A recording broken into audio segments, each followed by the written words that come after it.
Olá, seja bem-vindo ao Espaço I. A tecnologia é responsável por garantir segurança, conforto, rapidez. Na área da saúde, ela é uma grande aliada para promover o bem-estar das pessoas. No Brasil, segundo o INCA, cerca de 140 mil pessoas morrem todos os anos vítimas do câncer. Mas uma tecnologia para aplicação de quimioterápicos, desenvolvida pela COP, renova as esperanças dos pacientes que poderão contar com um tratamento de ponta no combate à doença.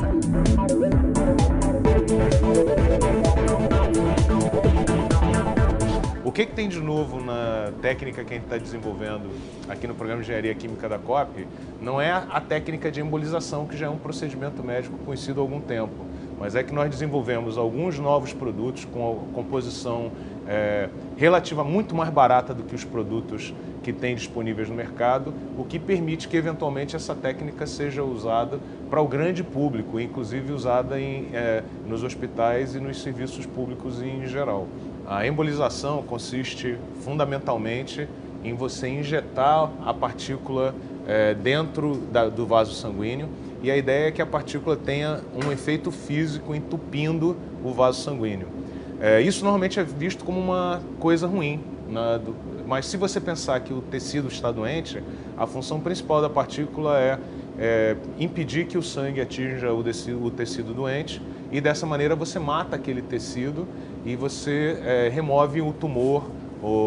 seja benigno ou seja maligno, sem a necessidade de ter intervenção cirúrgica. E também podem carregar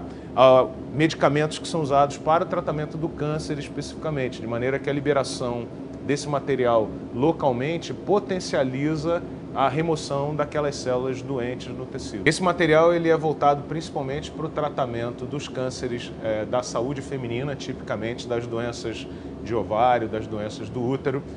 incluindo mioma, que é um problema de saúde pública muito importante e não é um câncer, mas é uma malformação que na grande maioria das vezes é tratada com intervenção cirúrgica, e o uso de partículas poliméricas pode reduzir bastante a necessidade de intervenção cirúrgica e de remoção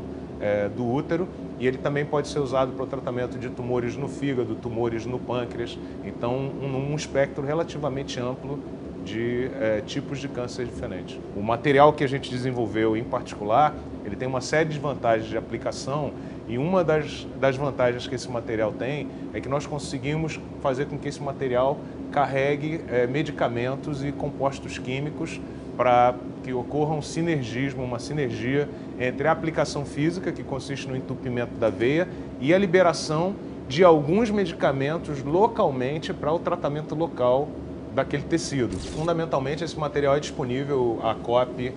tem as patentes de produção. A única coisa que impede hoje o uso em mais larga escala, fundamentalmente, é a produção industrial. A questão do custo do tratamento do câncer é uma questão muito complexa, porque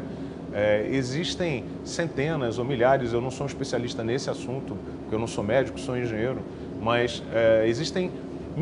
centenas ou milhares de tipos de cânceres diferentes, e nem todos os tipos de câncer podem ser tratados da mesma forma.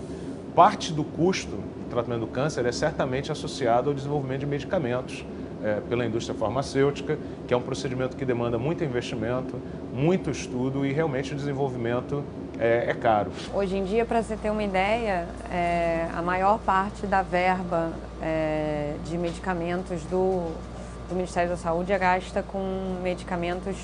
chamados excepcionais, e dentre esses medicamentos excepcionais, a maior parte é de biofármacos, ou seja, medicamentos de origem biotecnológica. Eu te dou um exemplo só de 2 biofármacos, que são os fatores da coagulação sanguínea 8 e 9. Nesse caso, são cerca de 8 mil pacientes no Brasil, e o governo gasta cerca de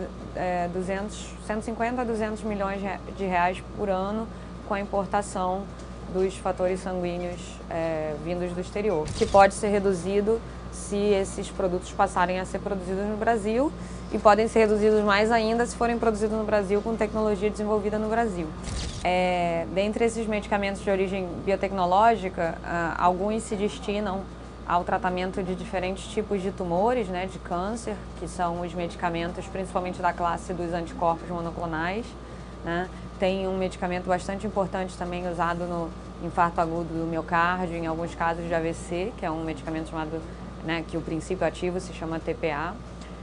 Tem medicamentos para hemofilia, como eu mencionei, né, e tem medicamentos que estimulam a produção de células sanguíneas, como glóbulos brancos e glóbulos vermelhos, e esses medicamentos, a eritropoetina e o G-CSF, eles são muito usados em pacientes que têm câncer e AIDS, porque eles são usados como um coadjuvante no tratamento para incentivar a recuperação do nível de glóbulos brancos e de glóbulos vermelhos nesses pacientes.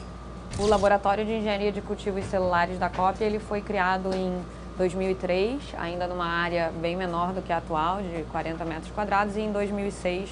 nós viemos para as atuais instalações, que tem cerca de 150 metros quadrados, e nesse laboratório a gente tem cerca de 20 pessoas trabalhando, e essas pessoas, a gente tem pessoas, por exemplo, tem um médico, tem alguns farmacêuticos, alguns engenheiros químicos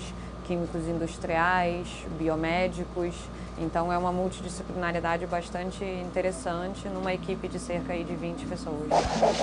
O Espaço I fica por aqui e até a próxima semana.